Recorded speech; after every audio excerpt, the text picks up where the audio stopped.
Alors, projet expérimental d'aquaponie. Alors, carboneutre Haïti. Alors, carboneutre Haïti, il faut se rappeler que c'est un projet que nous, on avait fait un pré-projet de faisabilité il y a de ça, je dirais, 7 ans.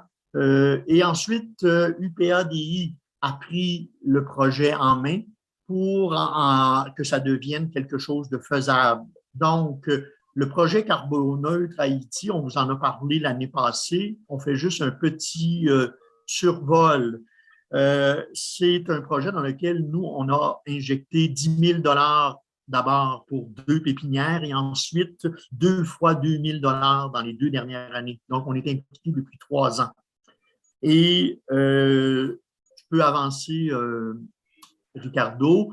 Alors, ce qu'on voit, je vais vous donner d'abord ce qu'on voit là-dessus et avant le vidéo, je vous donnerai des détails de où on est pour comprendre la petite vidéo. Ici, on voit les gens en train de faire la géolocalisation de chacune des parcelles. Les parcelles peuvent avoir un peu moins d'1 hectare ou plus, là où est fait le reboisement. On continue, Ricardo. Et ici, on voit, c'est la préparation des parcelles.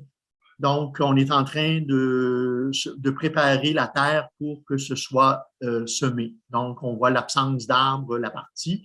Ici, c'est un des techniciens, Richard, qui, dans le cyberbulletin, on avait écrit qu'il transportait un caféier, mais les personnes qui s'y connaissent voient bien que c'est plutôt un avocatier qui est en train de transporter. Donc, dans l'agroforesterie, on met aussi de gros arbres. Donc, le technicien Richard est en train de transporter un avocatier pour aller faire les plantations. Toujours notre ami Richard en train d'apporter son plan. Et c'est quoi l'agroforesterie? Comment est fait le reboisement? Alors, on voit ici un peu qu'est-ce que ça pourrait donner comme résultat, et même non seulement les arbres. Oups, attention, on a un micro ouvert, s'il vous plaît. Donc, l'agroforesterie, c'est vraiment un reboisement complet en étage. On peut continuer, Ricardo. On voit qu'on y plante des arbres.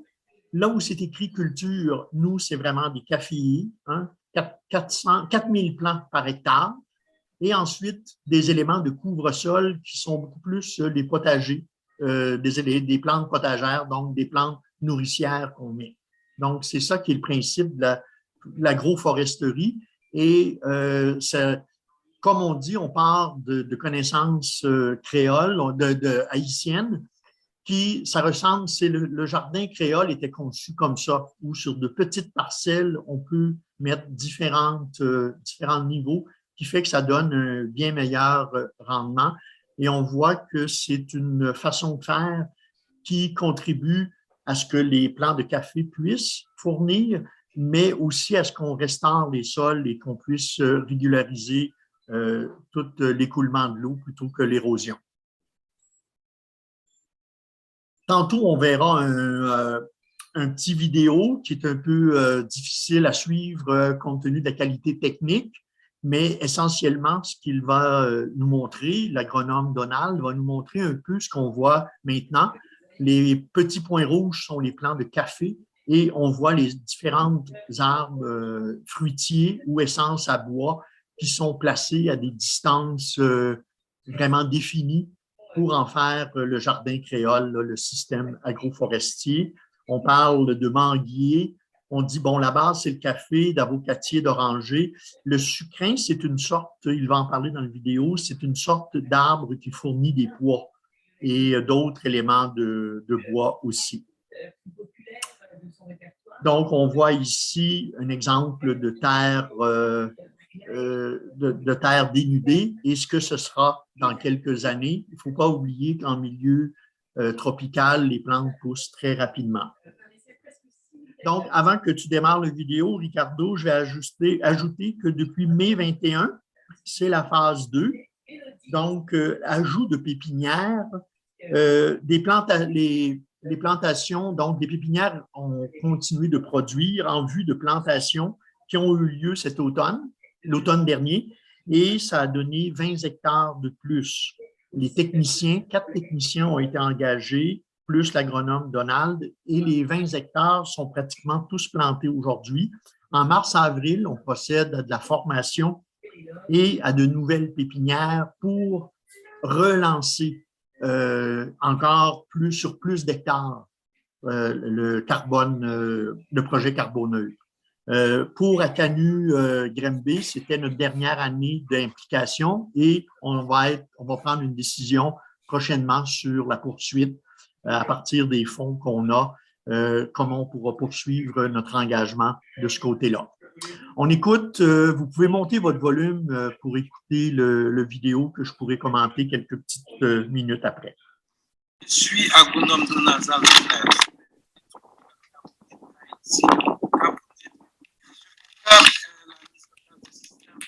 C'est à base du café pour la fixation du carbone.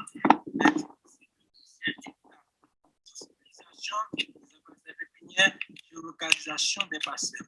Nous allons parler sur l'activité de la production des peintures. Les pépinières ont été installées dans les 8 coopératives du réseau ICOCAP. ICOCAP signifie Union des coopératives caféières de Bâtisse. Ces pépinières contenaient des essences forestières telles que sucrins, citrus, avocatier, limotel et café. Ces espèces ont été distribuées et transplantées dans les parcelles. Donc, nous sommes dans la parcelle de Madame Mita Pierre, juste pour garder l'évolution de cette pierre sont plantées en ligne et en ligne à une distance de 1,50 m par sont plantées à 7 mètres. Ici, on a un sucre. Ici, on a un bière. Ici, on a un avocatier. Puis, ici, on a un cyprès. Donc, ces matières sont frappées par une sécheresse. Et lorsqu'on regarde ces matières-là, on a 59 mètres carrés. C'est bien ici l'agroforesterie. Merci. Oui, très bien. Alors, il faut que vous sachiez que ça a été très ardu de réussir à obtenir ce petit vidéo qui est arrivé récemment via l'UPADI. Comme j'expliquais à d'autres, les contacts avec Baptiste sont difficiles étant donné que c'est en montagne. Le vidéo que vous venez de voir, c'est pris dans les plateaux qui sont à plus de 1000 mètres et c'est Baptiste, c'est près de la frontière de la République, vraiment dans les montagnes où l'accès Internet est plus limité. Ce qu'on voyait, c'était qu'il montrait l'exemple d'une des parcelles, donc les 20 hectares où ça a été, où les jardins ont été faits, les jardins créoles, l'agroforesterie, c'est un exemple. Ce qu'il nous montrait, c'était une parcelle dégarnie sur lesquelles les arbres, les plus gros arbres étaient plantés. Les caféiers ne l'étaient pas encore. Donc, il donnait le nombre de mètres carrés. Donc, sur une petite parcelle, il montrait les différents arbres et avec les distances auxquelles ça devait être planté. Et encore là, ces arbres-là ont été produits à partir des graines sélectionnées et les pépinières les ont produits dans les derniers mois pour réussir à avoir les arbres. Et tout ça par après, je dirais, est monitoré pour que dans 3 ans, on puisse accorder les crédits carbone selon la croissance des arbres qui peut se faire très rapidement. Donc, peut-être qu'on pourra répondre à des questions plus tard dans les présentations.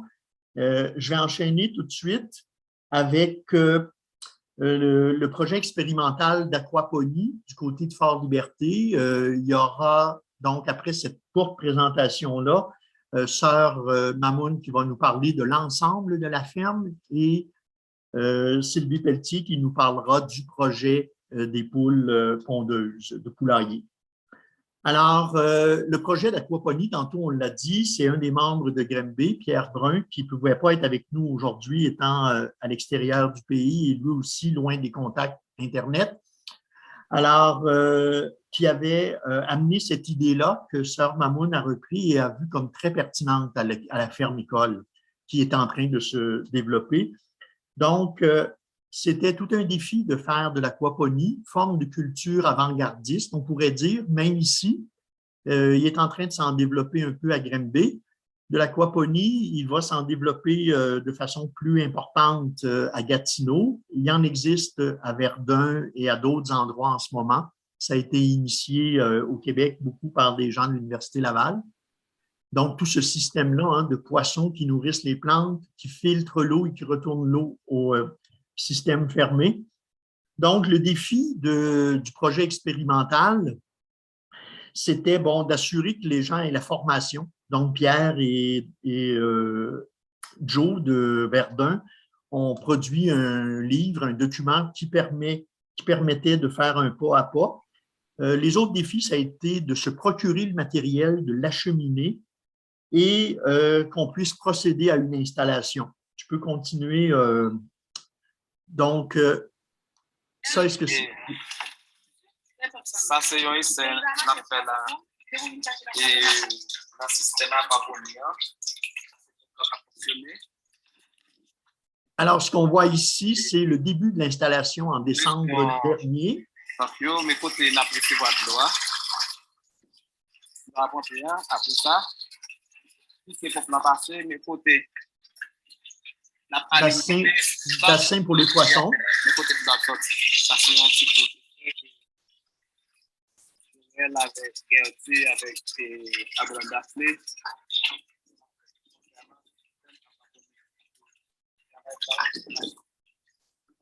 Nous ne pas exposer, non, c'est l'affaire, ça c'est oxygène, ça c'est pour la passer là qui a alimenté.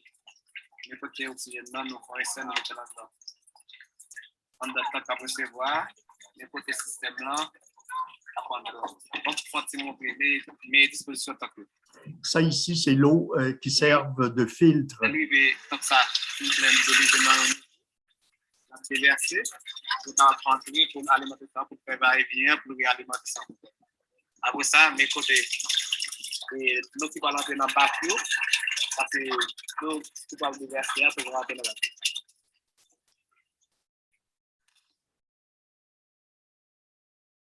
Ici, on a la photo de l'installation. Donc, les trois bassins, il y a trois bassins qui servent pour la culture. Vous allez voir des photos par la suite.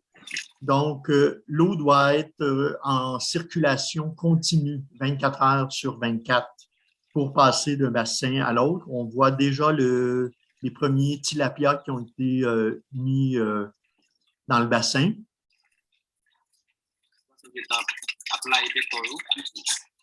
Les informations récentes qu'on a, c'est que les tilapias réussissent à croître assez bien. Donc, il y a aussi une pisciculture à côté, donc ça nous permet là, de faire des comparaisons. Il y a Sœur Caline qui s'occupe de l'ensemble.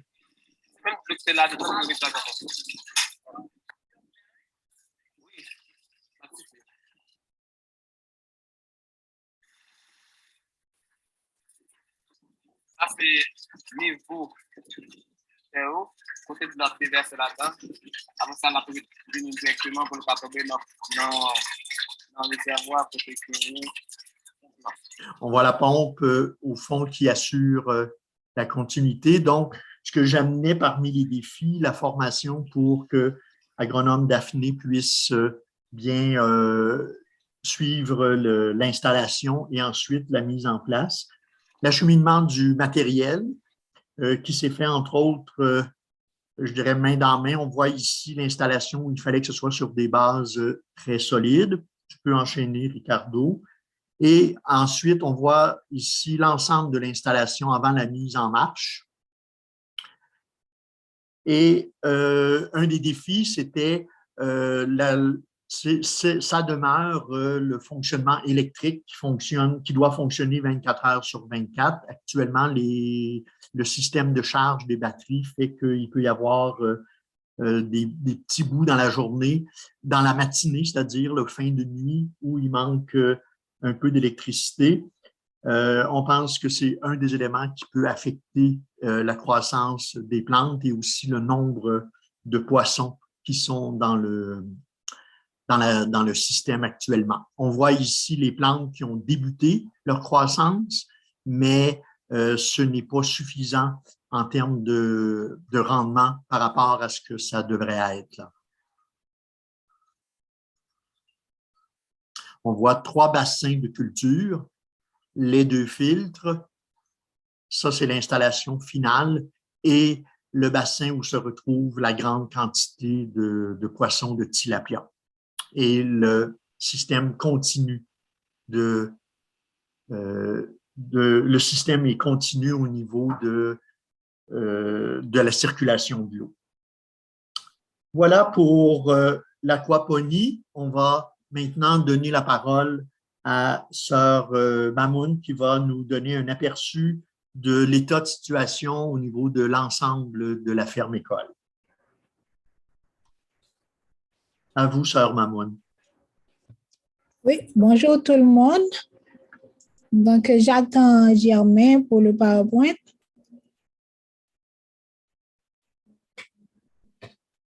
Donc, je suis Marie Mamoun, petite sœur de Sainte Thérèse de l'Enfant Jésus. Donc, je représente cette congrégation qui est une ancienne partenaire, une partenaire d'ACANU en général. Donc, on a bénéficié beaucoup de projets. Et aujourd'hui, je vais vous présenter brièvement les activités qu'on a sur notre ferme à Fort-Liberté. Ça arrive, oui. Le voilà. On l'a. Vous pouvez y aller.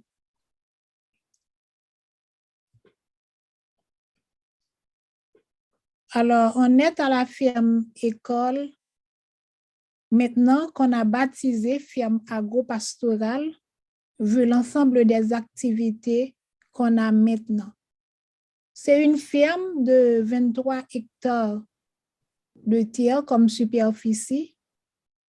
Et jusqu'à présent, on a 8 hectares qui ne sont pas encore cultivés ou mis en œuvre. On a débuté la ferme en 2014 avec un projet de la Croix-Rouge et les sœurs sont arrivées de façon stable en 2017. Donc, ça fait 5 ans depuis qu'on est là de façon stable. Le premier projet, c'est un projet œufs de table. J'ai juste à vous souligner le projet parce que Madame Sylvie va vous en parler après mon exposé. Un deuxième projet qu'on a sur la ferme, c'est le projet potager scolaire. C'est toujours avec la Fondation Perrault et c'est Madame Sylvie qui représente cette fondation.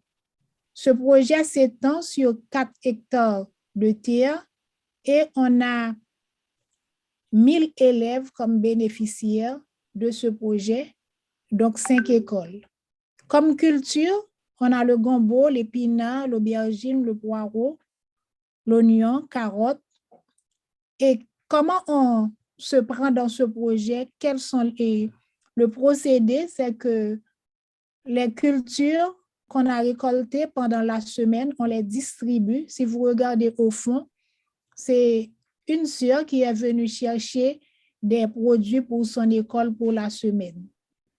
Et l'ensemble de ces produits, on va les utiliser 2 fois par semaine et ça va arriver dans les plats de nos enfants et c'est là l'objectif du projet.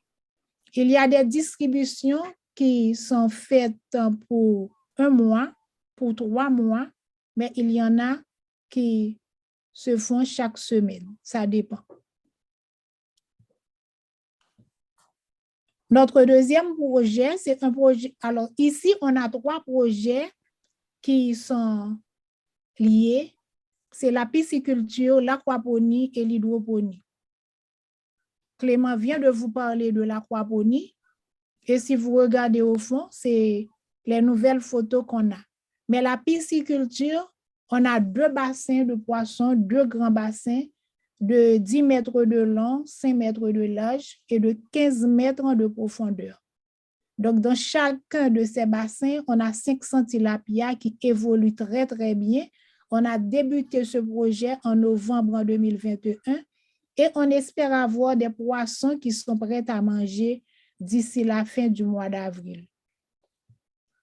Donc, l'aquaponie, c'est l'expérience que Clément vient de vous raconter. Donc, l'expérience continue et très bientôt, on aura l'hydroponie. D'autres projets sur la ferme, c'est l'élevage de poulets de chair. On a des poulets de chair. Est-ce que vous pouvez retourner en arrière? On a l'élevage et la vente de poulets de chair. C'est des poulets qu'on a achetés entre 3 et 8 jours qui nous sont venus sur la ferme. Et puis, on va les élever jusqu'au bout de 35 à 40 jours. 35 à 40 jours, elles sont prêtes à vendre. Et quand on commence on a 2 poulaillers, un poulailler qui reçoit les tout petits, un deuxième pour le développement de ces poules, et on fait le tour, ainsi de suite, de façon qu'on a toujours des poules qui sont en préparation ou des poules qui sont prêtes à la vente. Il y a aussi l'élevage porcin et bovin actuellement. Donc, on a des porcs qui sont en train de se reproduire. On les engraisse et puis on les vend et on en achète après. De même pour le bovin, c'est le même processus. Donc, quand ils sont multipliés, donc on vend les plus anciens et on élève les plus jeunes après leur reproduction. Donc, ça permet qu'on a suffisamment de fonds pour faire tourner ces 2 projets-là, porcins et bovins. Et très bientôt, on aura un projet d'élevage caprin sur la ferme. On a débuté avec un jardin médicinal, c'est au début du mois de janvier. Donc, actuellement, on a 14 plantes médicinales qui sont en cours sur un demi-hectare de terre. Et on a à peine bénéficié d'un projet avec le groupe d'éducation et d'action civique d'Haïti, qui est à Gatineau, Ottawa aussi, je pense. Donc, avec ce groupe-là, on va mettre plus d'1 hectare de terre en plus en valeur avec des plantes médicinales qu'on utilise en Haïti comme médicaments de base dans les familles paysannes et un peu aussi à l'échelle nationale. Nous avons sur la ferme un verger, ça a été depuis 2014 avec le projet de la Croix-Rouge haïtienne. Actuellement, on a plusieurs fruits. C'est un verger fruitier et surtout les fruits qui sont en voie de disparition en Haïti. Donc, on a beaucoup de mangues. Il y a des fruits aussi comme les cerisiers, comme les cerises. Donc, c'est des plantes qui sont annuelles. Il suffit d'avoir de l'eau. Donc, à partir de ce verger-là, on a l'intention de mettre une salle de transformation de ces fruits en jus pour l'avenir. Et puis, on a l'école Notre-Dame de Vie-Nouvelle. C'est une école qui a une double vocation, mais la première, c'est de recevoir les fils des paysans qui travaillent avec nous sur la ferme. Et l'école est ouverte aussi à d'autres enfants de la zone. Donc, on a déjà 5 ans d'expérience et on reçoit des enfants actuellement de 3 ans jusqu'à 10 ans. Et ces enfants-là sont bénéficiaires des 2 projets de table que Mme Sylvie va vous parler et du projet potager. Et là, c'est un nouveau projet qu'on va débuter à partir de ce mois-ci. C'est un projet de renforcement de l'agroécologie et de contribution à la sécurité alimentaire de la population de Fort-Liberté. C'est un premier projet de grande envergure qu'on va avoir sur la ferme. Et comme composante ou objectif de ce projet, on aura la salle de construction et pour la transformation des produits. Alors, on aura la construction d'une salle, pour la transformation des produits et on va distribuer des chèvres et des poules à 100 ménages qui proviennent de 5 organisations paysannes. Et on va travailler avec ces organisations dans l'encadrement et la formation agroécologique. Les formations se feront sur la ferme. On aura la ferme comme espace pilote et puis ça va se reproduire dans les jardins communautaires des organisations et dans les jardins particuliers des membres de ces organisations. Pour ce projet-là, on va mettre en valeur 5 hectares de terre en culture maraîchère. Et un autre fruit de ce projet, c'est qu'on va avoir un véhicule pour transporter les différents produits de la ferme sur le marché local et le marché national.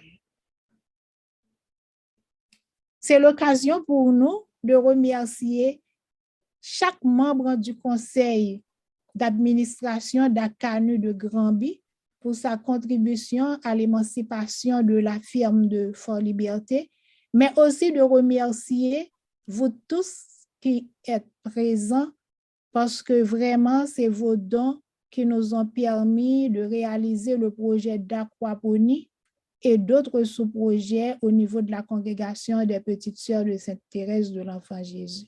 Merci. Alors, je vous remercie grandement, Sœur Mamoun, pour votre présentation. J'aimerais soulever 2 choses avant de laisser la parole pour plus de détails sur un des projets de la ferme, qui est celui des œufs, de production d'œufs. C'est le fait que vous avez bien signalé qu'en 2017, les religieuses arrivaient sur place. Et ce que vous venez de nous présenter, c'est l'état de situation en 2022. Oui. Alors, c'est tout à fait fabuleux de voir un tel niveau de réussite de projet lorsqu'on sait que vous partiez dans les conditions de départ étaient, on part sur une terre vide et on réussit à faire tout ça pour le bien-être de la population. C'est la première chose que je veux souligner. La deuxième, c'est toute l'implication au niveau de l'entrepreneuriat féminin associé aux différents projets. Les femmes marchandes, mais aussi toute votre communauté qui est impliquée dans ces projets-là comme entrepreneurs pour le développement d'Haïti, entrepreneurs communautaires et social. Donc, c'est les 2 éléments que je trouvais importants de souligner en fin de votre présentation, en plus de vous remercier. Je vous présente maintenant Sylvie Pelletier, qui est chargée de projet et qui est allée récemment en Haïti, qui, entre autres, nous a fourni des images de l'aquaponie et qui a aussi contribué à ce qu'il y ait du matériel d'aquaponie qui puisse se rendre en Haïti l'automne dernier. Donc, elle va nous présenter le projet de poulailler. Ce pourquoi j'ai fait la demande pour qu'elle nous présente ce projet-là, c'est que pour moi, ça représente un modèle de projet durable qu'on peut faire en Haïti. Donc, sans plus tarder, je lui laisse la parole. Et Ricardo va devoir coordonner la présentation du diaporama avec les paroles de la présentation de Sylvie. Bonjour. Bonjour tout le monde. Alors, je m'excuse, j'ai dû me déplacer là, avec mon portable parce que j'avais un problème de connexion Internet. Alors, je me suis rapprochée de mon routeur. Excusez pour l'anglicisme. Alors, j'espère qu'il n'y aura pas de coupure de courant. Alors, d'abord, merci de m'accueillir chez vous à Canu Granby. Alors, effectivement, je suis allée en Haïti le mois dernier, puisque en collaboration là, avec Sœur Mamoun et le personnel de la ferme, je fais une co-gestion de 2 projets actuellement, dont celui du potager scolaire que Sœur Mamoun vous a parlé tout à l'heure et le poulailler de 720 poules qu'on a fait construire au mois de septembre. Alors, je suis allée voir pour vérifier l'état du développement des 2 projets. Et c'était très, très intéressant d'abord de rencontrer tout le personnel de la ferme et en plus de voir les retombées des 2 projets en question. Alors, je ne sais pas si on peut déjà montrer le PowerPoint.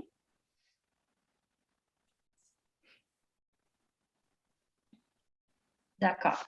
Alors, c'est ça. Le projet a débuté, on a eu les sous au mois d'août 2021.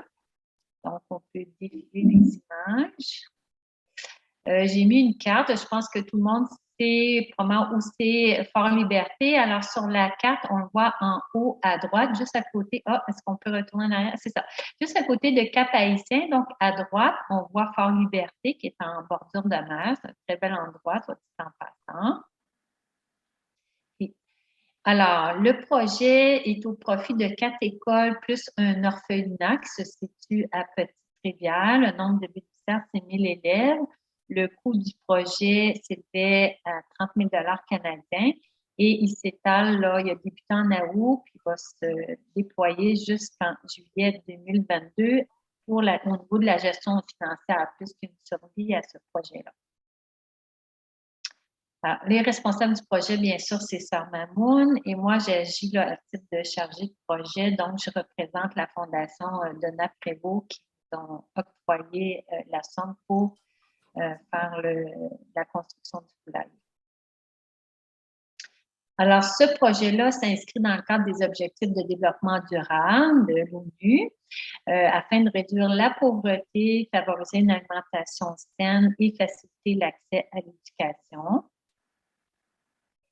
Les objectifs du projet sont d'améliorer la santé alimentaire des enfants, favoriser la croissance et le développement physiologique des élèves, réduire le taux d'échec et du décrochage scolaire et réduire le taux de malnutrition dans les écoles ciblées. La mise en œuvre du projet, les effets en fait de la mise en œuvre du projet, c'est qu'on souhaite que la santé alimentaire des enfants soit améliorée.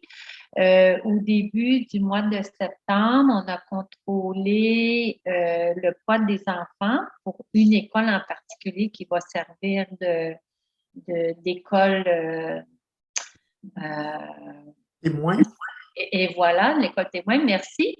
Et puis, à la fin de l'année scolaire, on va reprendre le poids des enfants pour voir l'impact que ça a eu. Et on veut aussi, par le biais de ce projet-là, conscientiser les parents des enfants d'avoir une alimentation plus équilibrée. La mise en œuvre du projet, évidemment, elle a été mise en application par le secteur éducatif de la congrégation des Petites Sœurs, dont Sœur Mamoun est la responsable. Et on a impliqué aussi les enseignants des institutions ciblées qui font partie intégrante du projet.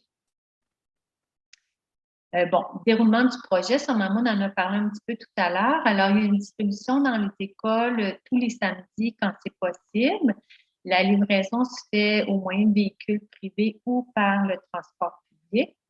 Puis, chaque élève reçoit de 2 à 3 œufs par semaine. Là, ça dépend de la pompe et du calendrier scolaire aussi. Puis, actuellement, on a plus de 25 de la production des œufs qui sont commercialisés pour assurer la qualité du projet. Alors ici, on va voir, on va défiler des images qui témoignent des différentes étapes là, de la construction du poulailler.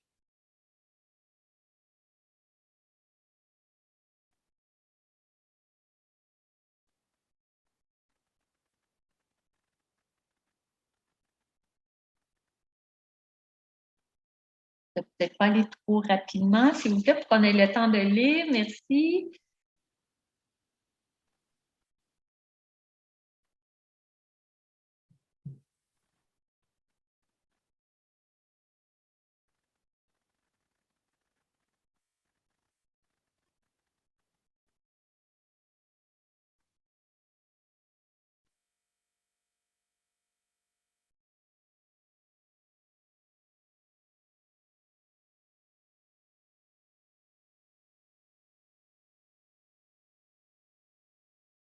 J'aimerais ici peut-être juste dire que les œufs, ils sont cuits le matin. Donc, c'est des œufs à la coque qu'on donne aux enfants.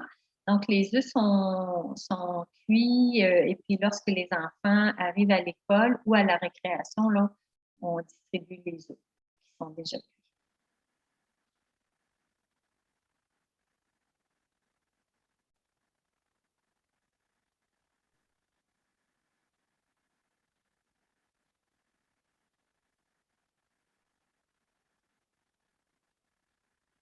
Ici, peut-être juste donner une petite explication concernant l'orphelinat de Petite-Rivière qui se situe quand même, c'est à près de 6 heures de voiture là, de Fort-Liberté.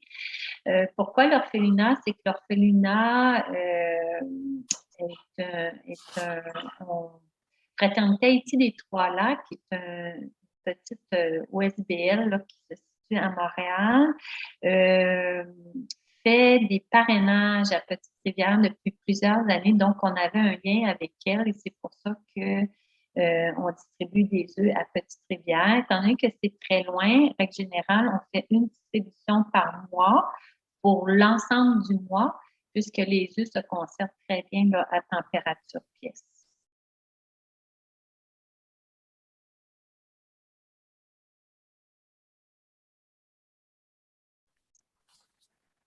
Alors ici, on a un tableau synthèse pour le premier trimestre. On voit que pour le mois d'octobre, novembre et décembre, on a distribué près de 15 400 œufs.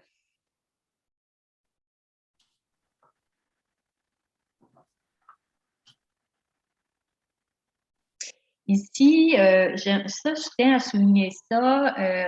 Lors de mon séjour, évidemment, j'ai fait plusieurs rencontres avec le personnel de la ferme et les parents bénévoles qui œuvrent dans différents projets sur la ferme, qui sont des vecteurs extrêmement importants pour la réussite de l'ensemble des projets qui se déroulent sur la ferme, incluant bien sûr le projet là, œuf de terre.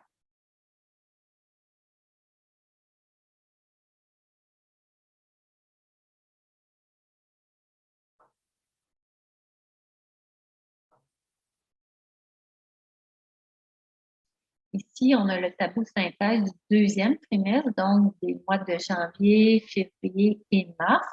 Pour ces 3 mois-là, on a distribué 29 340 œufs, ce qui fait un total pour les 2 trimestres combinés là, de 44 650 œufs. Et puis, j'aimerais souligner qu'on en a vendu presque autant finalement. Donc, la production, elle va très bien. Ici, sur la photo, on voit à gauche Sœur Caline, qui est la coordonnatrice de la ferme. À côté, il y a Sœur Anne Marcellus qui supervise les jardins et qui s'occupe aussi de la vente de la vente quand les gens viennent acheter des produits sur la ferme. Et finalement, Sœur Bonnet, qui est la directrice de l'école qui se situe sur la ferme. Alors, pour conclure, j'ai écrit que le projet revêt une importance capitale, non seulement pour les 5 écoles bénéficiaires, mais aussi pour le secteur éducatif, dans sa quête d'améliorer le rendement scolaire de tous les apprenants, et que le projet est considéré comme une expérience pilote. Les données qui sont collectées tout au long du projet permettent au secteur éducatif de prendre de meilleures décisions à ce qui a trait à la réussite éducative.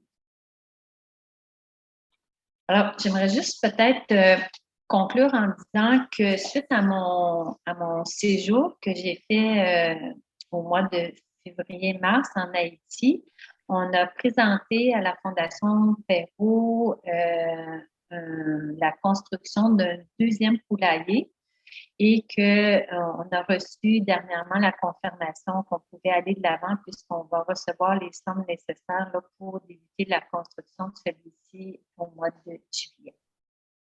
Et voilà. Eh bien, grand merci pour ta présentation et de voir des résultats tangibles. C'est très stimulant pour tous les autres qui contribuent à la ferme école, là, dont la CANU.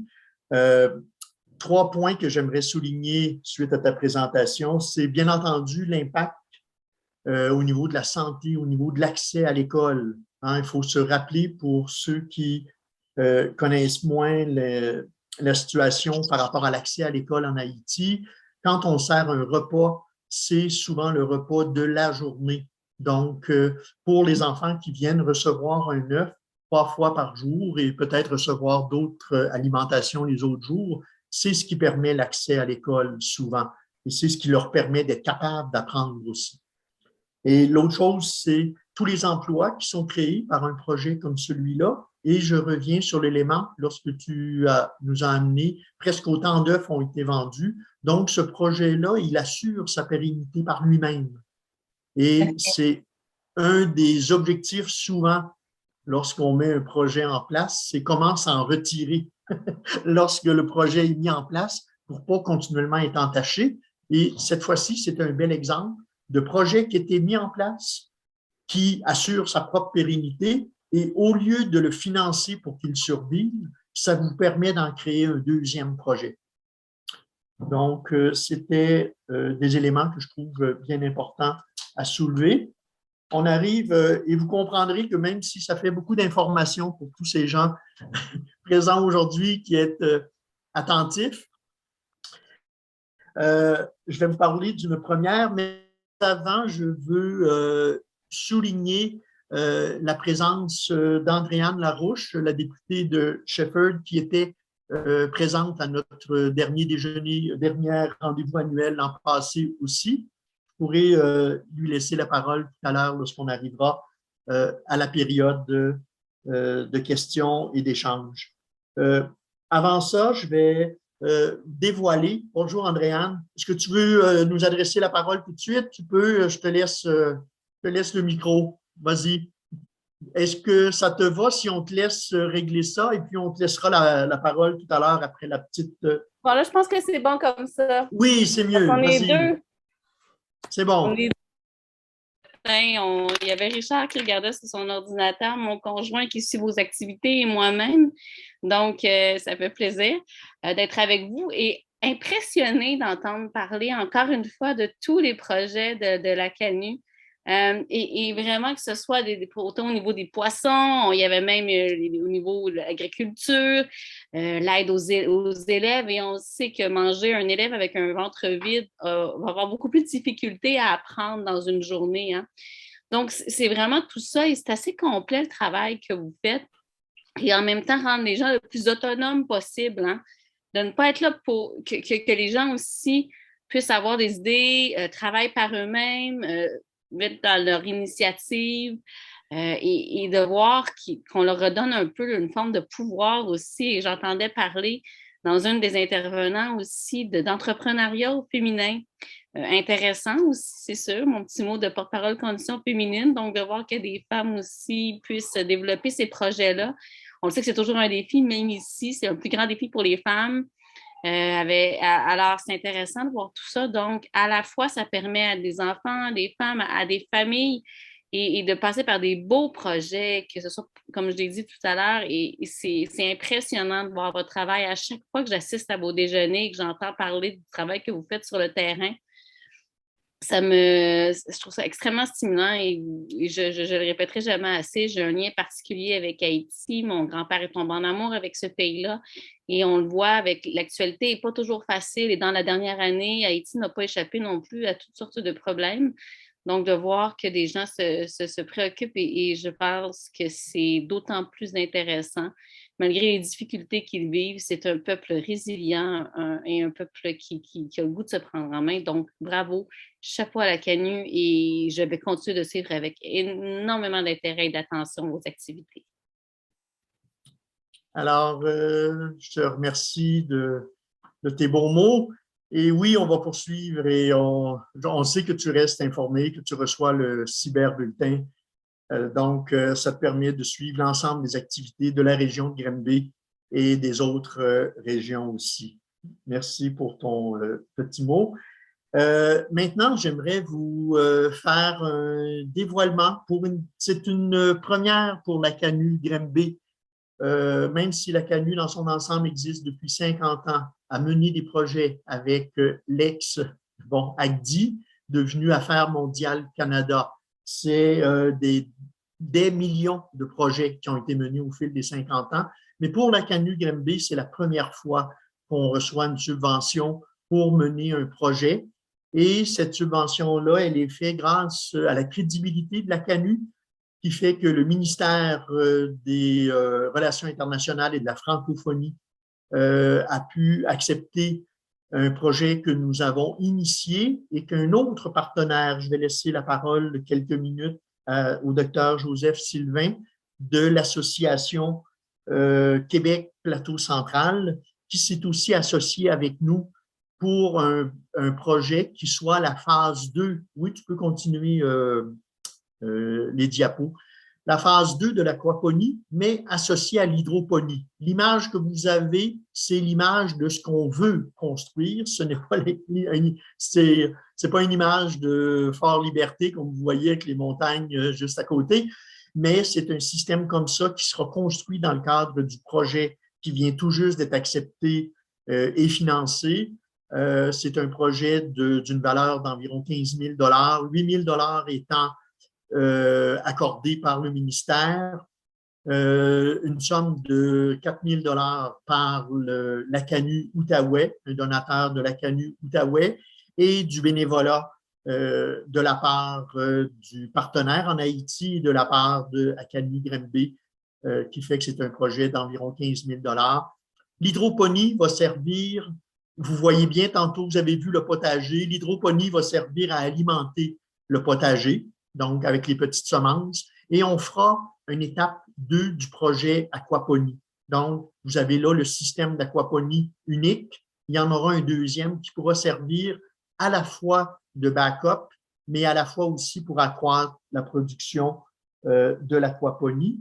Alors, vous voyez ici l'aquaponie, les résultats qu'on a eus jusqu'à maintenant. Et on disait les plantes qui ne croissaient pas suffisamment, mais qu'on va voir à trouver des solutions.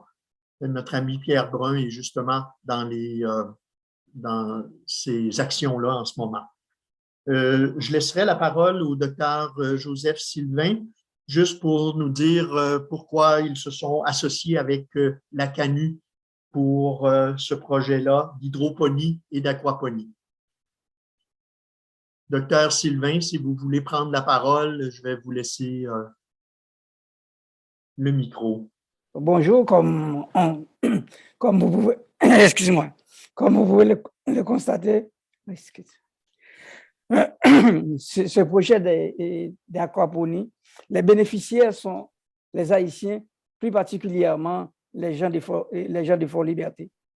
Nous tenons au nom de l'Action Québec Plateau Central, dont je suis le président, à remercier toutes les personnes qui ont travaillé très fort, tant au Québec qu'en Haïti, pour la réalisation de ce projet. Si vous me permettez de remercier en particulier M. Clément Roy et toute l'équipe, c'est Mamoun, si je m'excuse, et Mme Sylvie. En réalité, vous faites un projet remarquable, un projet pour moi en tant qu'Haïtien qui m'a touché réellement. Je vois la réalisation de tout ce que vous avez fait et je suis avec vous et je vais continuer à travailler pour le bien-être de ce peuple. Qu'il en soit ainsi. Je vous remercie, docteur Sylvain, et on restera bien entendu en lien à mesure que le projet va se mettre en place dans la prochaine année.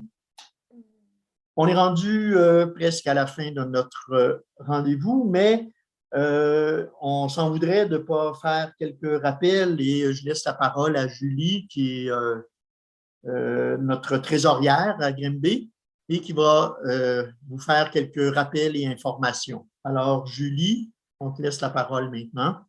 Bonjour, est-ce que vous m'entendez bien? Oui? Très bien.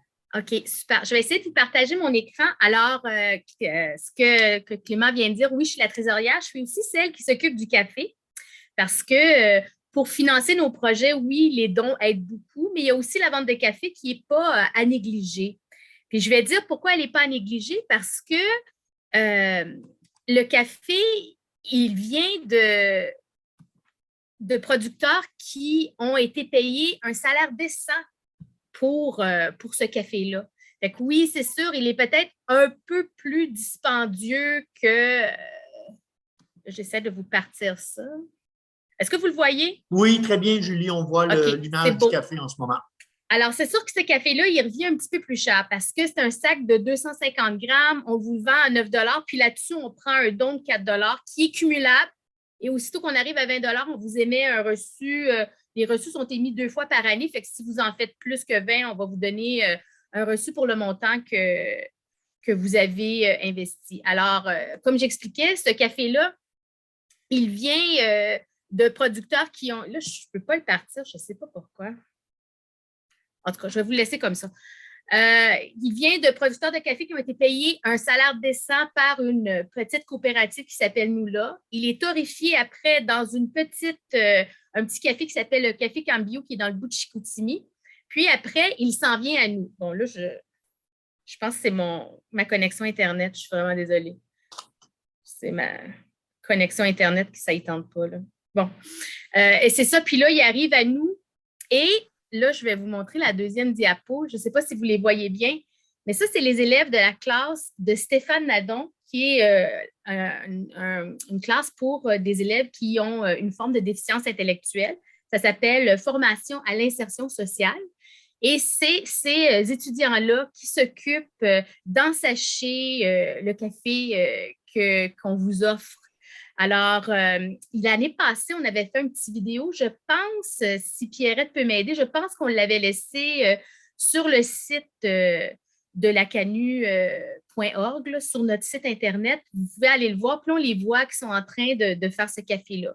Fait que là, le café, on a vu, il fait du bien à l'environnement parce qu'on reboise, il fait du bien aux producteurs parce qu'on le paye un salaire décent, puis il fait du bien à ces élèves-là qui apprennent à mesurer, à peser, à ensacher, toute une démarche à suivre pour arriver jusqu'à vous.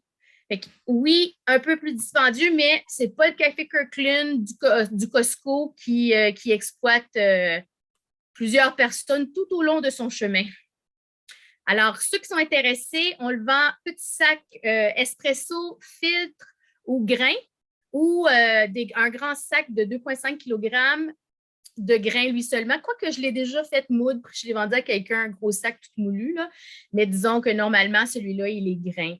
Et là, je vous ai indiqué les prix. Si jamais vous en voulez, vous pouvez aller soit sur le site, je vais vous montrer là, si je peux accéder au site en arrière. Alors, il y a ici les comités régionaux qui sont là et nous, on est ici. Nos projets sont présentés ici. Le déjeuner de l'année passée, il est là. Nos 2 projets. Puis le club des donateurs, fait que si jamais, et la vente de café qui est ici.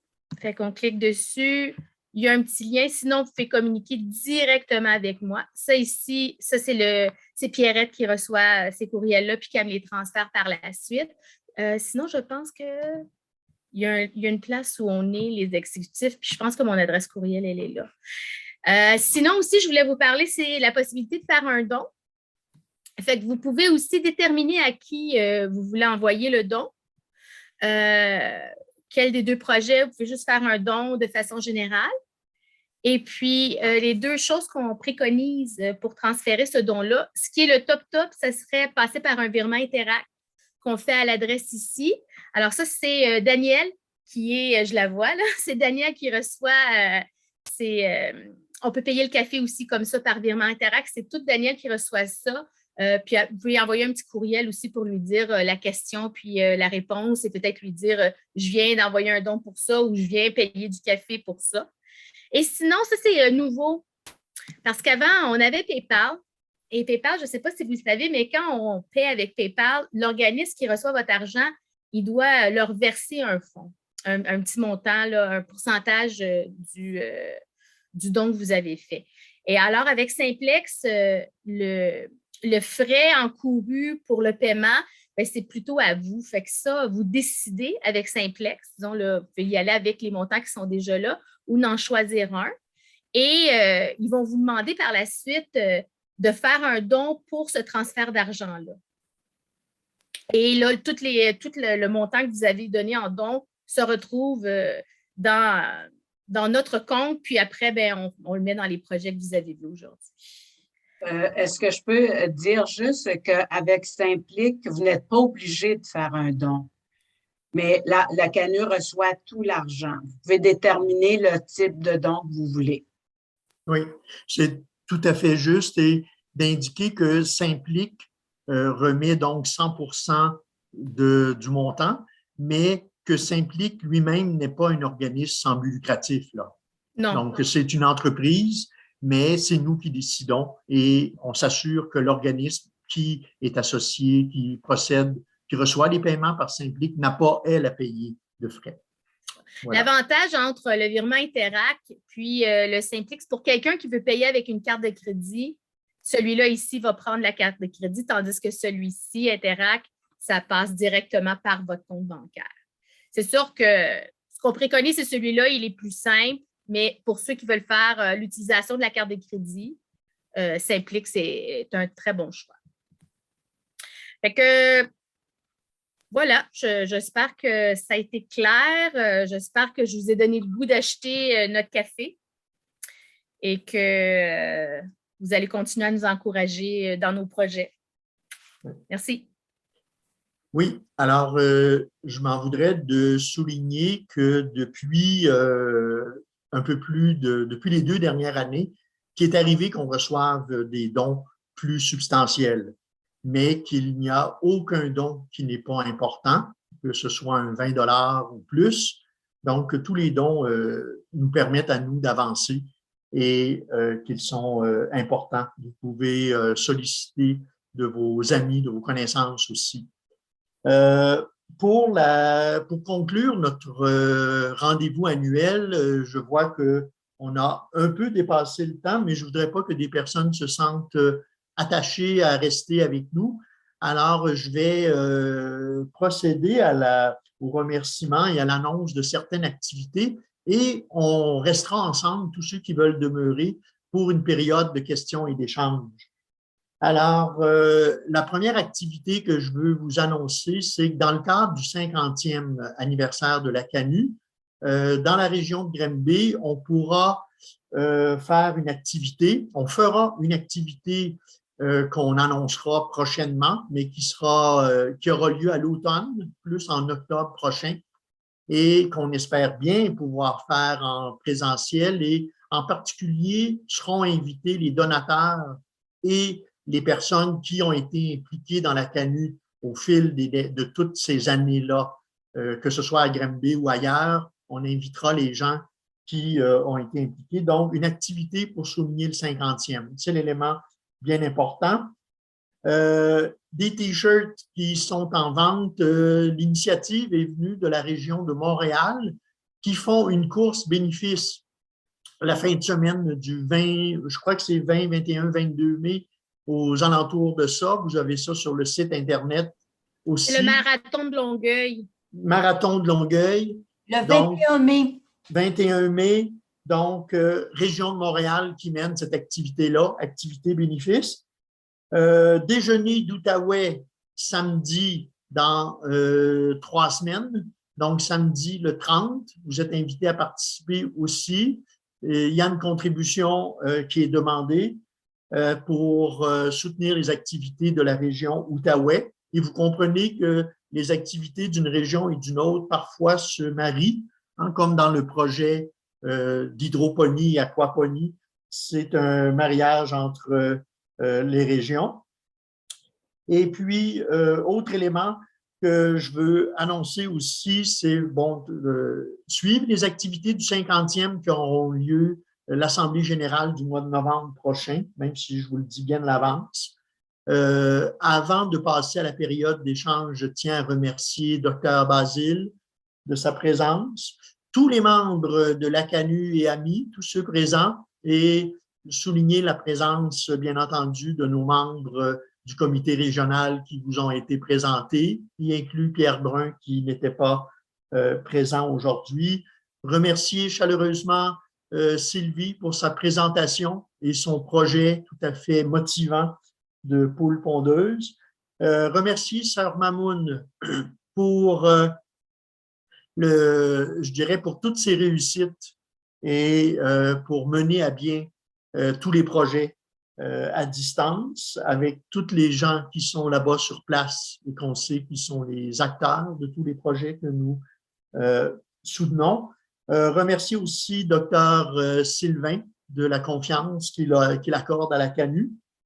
Et bien entendu, remercier pour leur présence. Je soulève pour ceux qui n'étaient pas là, Michel Archambault qui nous a parlé de l'Ukraine en début et du soutien qu'il apporte là-bas, soutien matériel et soutien financier aussi.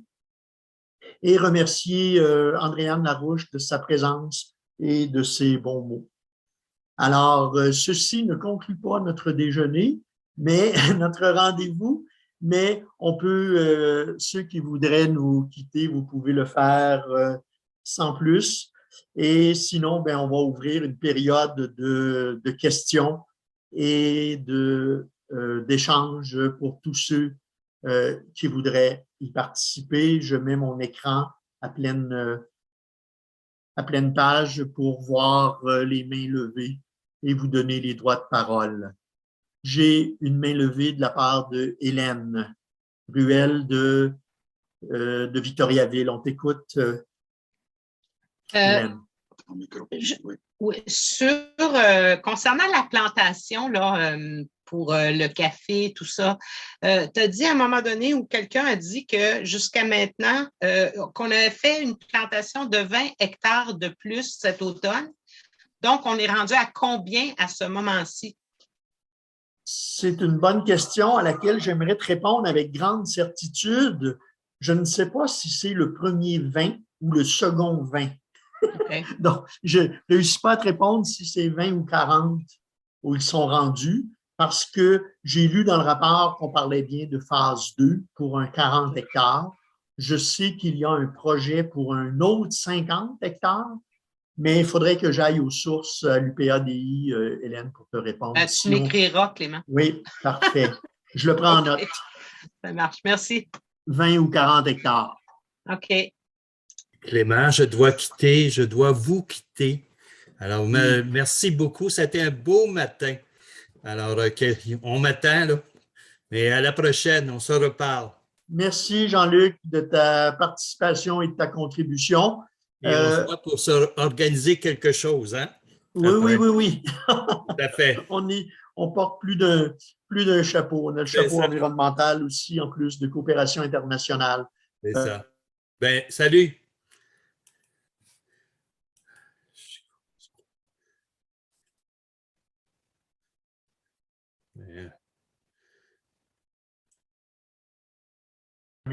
Il devrait y avoir une publication dans le plus de cette semaine. Oui, d'autres questions ou interventions? Soyez bien à l'aise, c'est des commentaires ou quoi que ce soit. Oui, Anasson, de Saint-Hyacinthe. On t'écoute, Anasson. Oui, allô, vous m'écoutez? Oui, on t'entend bien. Oui, alors moi, je suis désolé, j'ai un petit problème avec mon micro. Ça ne veut pas fonctionner. Je suis content d'être avec vous aujourd'hui. Ça fait un peu quelques mois, quelques temps aussi. Et ça me fait plaisir de vous rejoindre encore. Et d'ordinaire, j'ai toujours la volonté de participer dans les rencontres, dans les web, mais surtout j'ai des inconvénients souvent. Mais en fait, je voulais remercier à toute l'équipe, mon équipe Gunby Academy. Je fais partie de cette équipe, bien entendu. Et vous travaillez fort. Et puis, je veux aussi féliciter les présentations que je viens de voir. Et je vois de façon détaillée la présentation de Sylvie. Et je constate qu'il y a pas mal des informations clés et importantes si on tient compte de notre mission, en fait, de résoudre, ou du moins en partie, ou améliorer l'aspect de sécurité alimentaire dans cette région comme Haïti. Donc, moi, je suis particulièrement dans le Nord-Est. Moi, je suis rentré ici en 2015, mais je travaillais dans le département du Nord-Est. Je connais bien ce département. Et notamment, mon bureau, c'était à Fort-Liberté.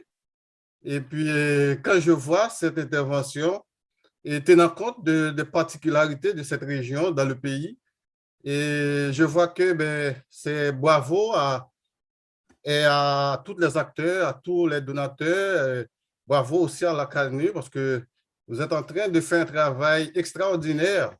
Alors, pas parce que je suis dans cette région, mais quand même, moi, je travaille surtout en domaine de santé. Et je suis un médecin vétérinaire avant tout en Haïti. J'étais. Et puis, je travaillais comme médecin vétérinaire dans ce département et c'était à Fort-Liberté exactement. Je connais très bien cette région. Donc, j'applaudis cette intervention.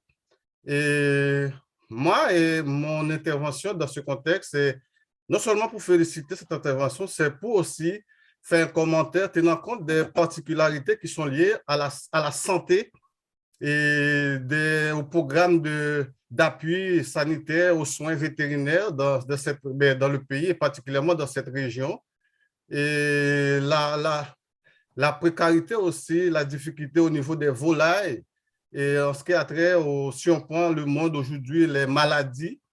Donc, est-ce qu'on a en place, ou du moins, on est en train de prévoir des moyens pour prévenir des situations, des cas d'épidémie, des situations, pour éviter qu'au cas où il y a des problèmes, ça arrive dans l'expérience pilote qu'on est en train de faire, comment on a, par exemple, je vois la présentation de Marie Manoun, la sœur Marie Manoun, et c'est quand même très intéressant. Et je me demande quels sont les moyens, en fait, les plans d'action pour intervenir en cas où on a des situations de maladies quelconques. On sait qu'ils sont aussi très fréquents dans certaines régions du pays et dans des moments bien précis en ce qui a trait pour les volailles et puis pour éviter qu'on n'a pas de pénurie et ou du moins le système de production puisse s'acheminer. Et puis ça, c'était le de mes commentaires. Je parle un peu beaucoup, mais quand même, c'est important, c'est intéressant quand je vois ces interventions. Et deuxième aspect, je voulais voir aussi, est-ce que, tenant compte des besoins, l'urgence et la problématique qui persiste dans ces régions, y a-t-il d'autres possibilités, d'autres moyens d'élargir dans d'autres endroits? Par exemple, au niveau même du Nord-Est, je sais que dans ce département, il y a des régions dans les montagnes qui sont très, très, très pauvres et qui pourraient aussi quand même bénéficier de ces activités. Ça pourrait les aider dans l'ensemble. Donc, je ne vais pas parler beaucoup, mais certainement, ces points m'intéressent beaucoup.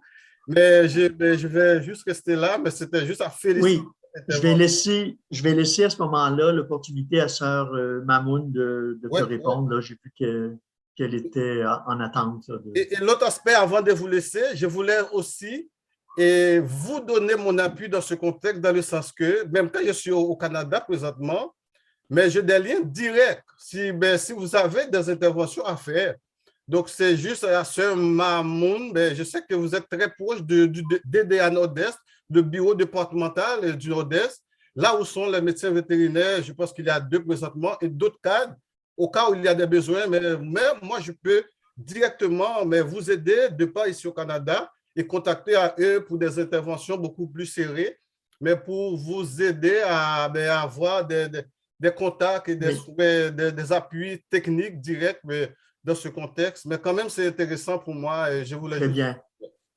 Merci, Anasson, de tes commentaires et tes questions. Je vais laisser Sœur Mamoun répondre et ensuite voir autres commentaires ou interventions qu'on pourra avoir. Sœur Mamoun?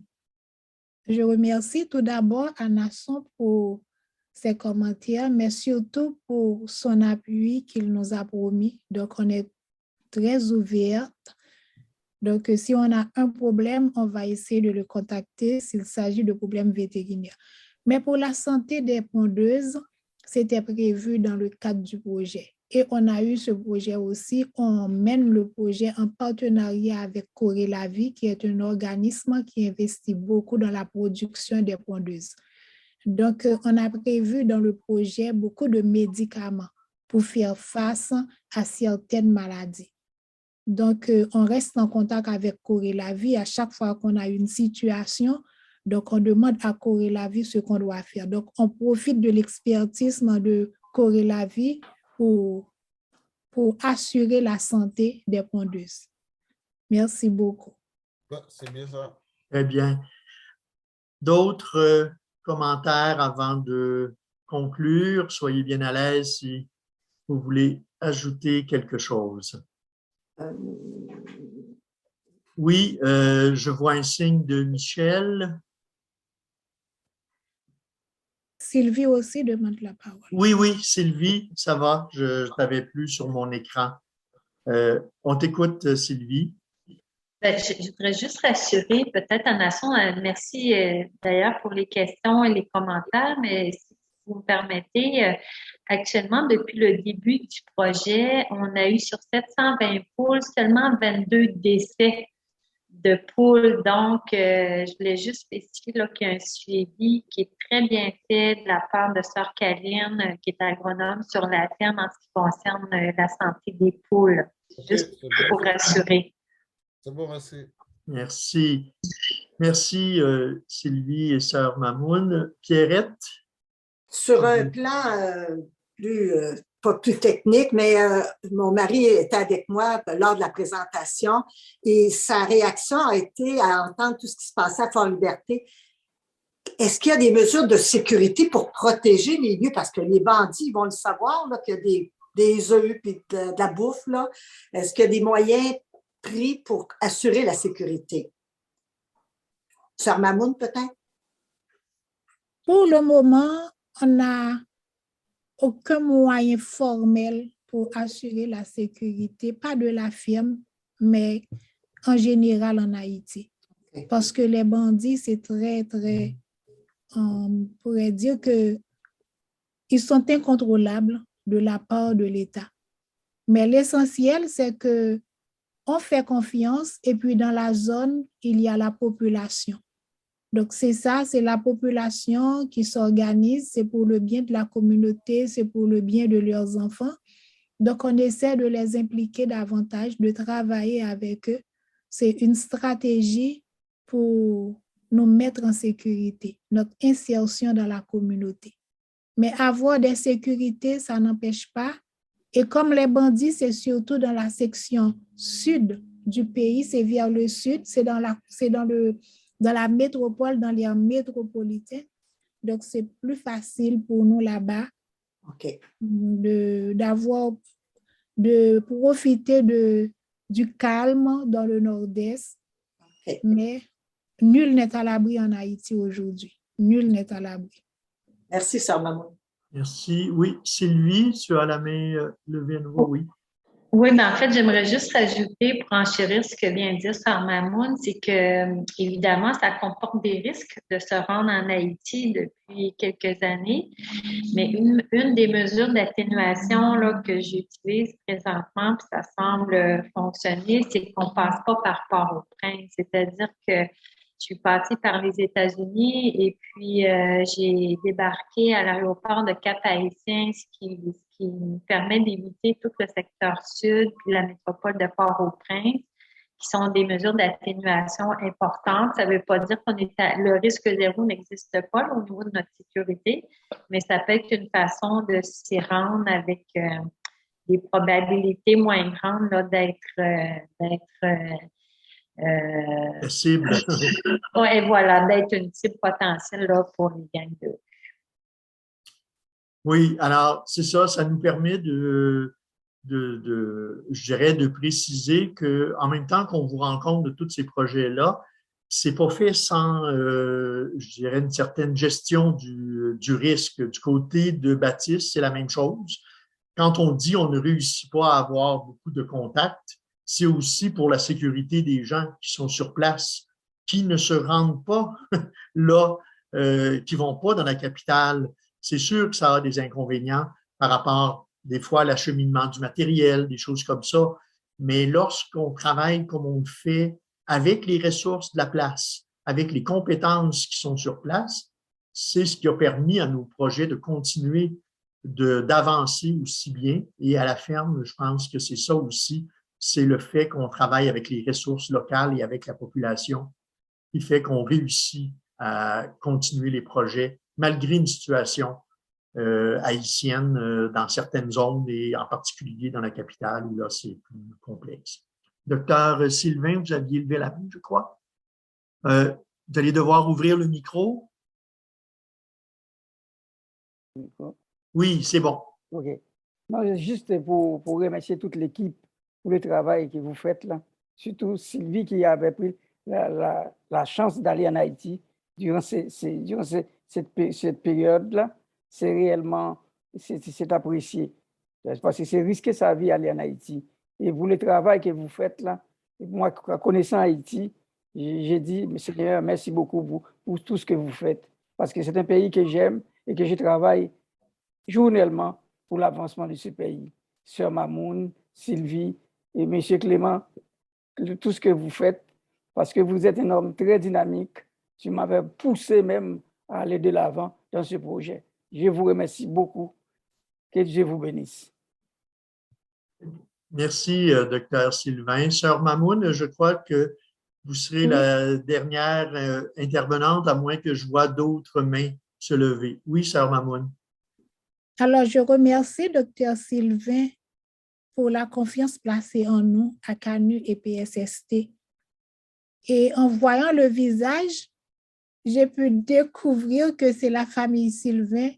C'est peut-être le frère de Maître Marcel Sylvain. Oui, c'est mon grand frère. Oui, parce que moi, j'ai été en mission dans le plateau central pendant 19 ans. Et jusqu'à présent, je continue à travailler avec le diocèse.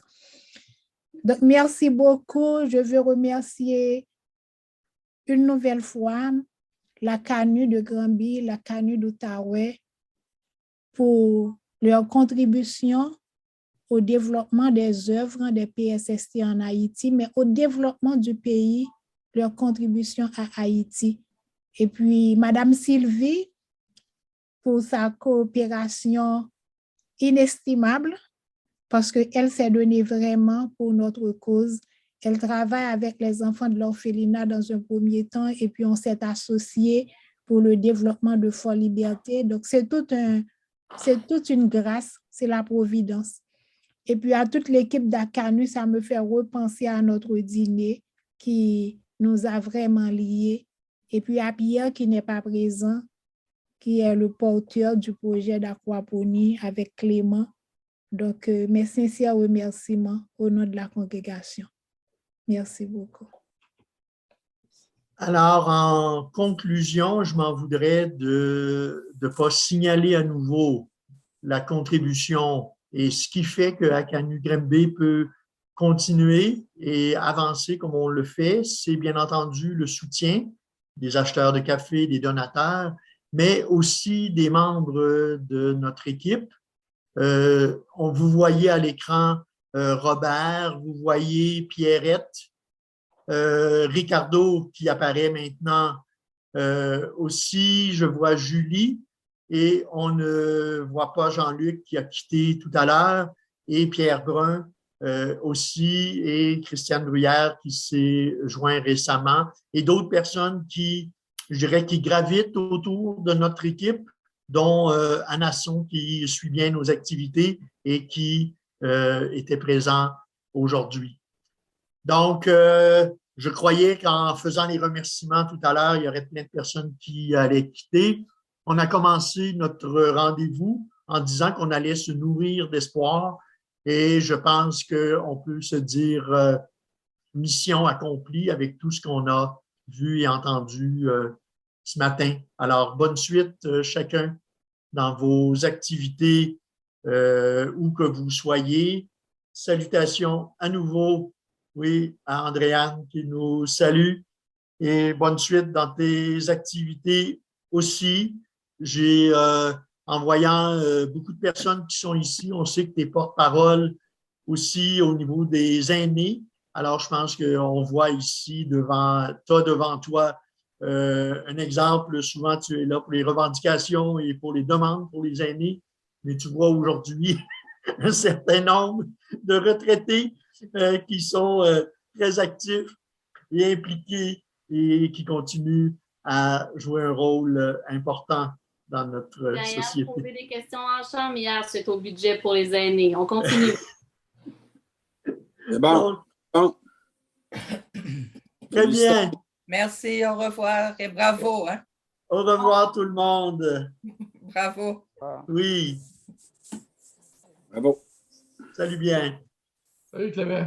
Salut bien Michel, merci Salut, pour ta Michel. présence. Et, On va se revoir à l'automne, hein, là, à notre 50e, là, vous allez être dans Ah oui, Michel, là, on vous fait une invitation particulière. Là. Oui. Ça tombe bien, c'est notre 50e anniversaire de mariage. Ah bon, ben on sait. oui. Et les quelques cheveux blancs, il y en a sûrement qui sont à cause d'un des deux 50e, puis l'autre à cause de l'autre 50e. Toutes les contributions à la CANU aussi. Salut. Salut bien. Salut, tout le salut. monde. Salut, M. Stigui. Salut bien à Richard Leclerc aussi.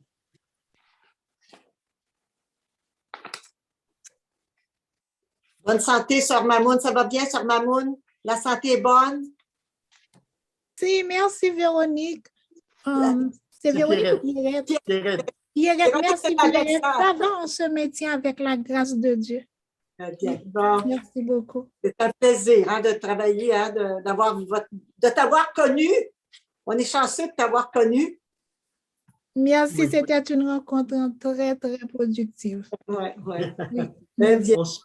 On va se recommuniquer bientôt, Sœur Mamoun. D'accord, Clément. C'est bon. Merci. À quelle heure déjà vos cours le mardi? C'est à 4h30, de 4h30 à 7h30. C'est donc en fin d'après-midi. Oui, c'est en Ou là, fin vous êtes d'après-midi. occupé. En début d'après-midi, vous n'êtes pas occupé. Non. Bon, je vais vérifier à ce moment-là avec Pierre Gosselin s'il a des disponibilités pour ce mardi. D'accord, merci. Je C'est vous bon. attends. Merci et bonne journée à vous tous. Oui, merci spécial Ricardo pour tout le Oui, merci Ricardo. soutien technique qu'on sait qu'il n'est pas facile. Oui, oui, on se parle très bientôt à Ricardo. On a des beaux projets ensemble. Oui, problème. Salut Anasson et à bientôt. Monsieur Ostigui aussi. Salut. Au revoir. Je quitte.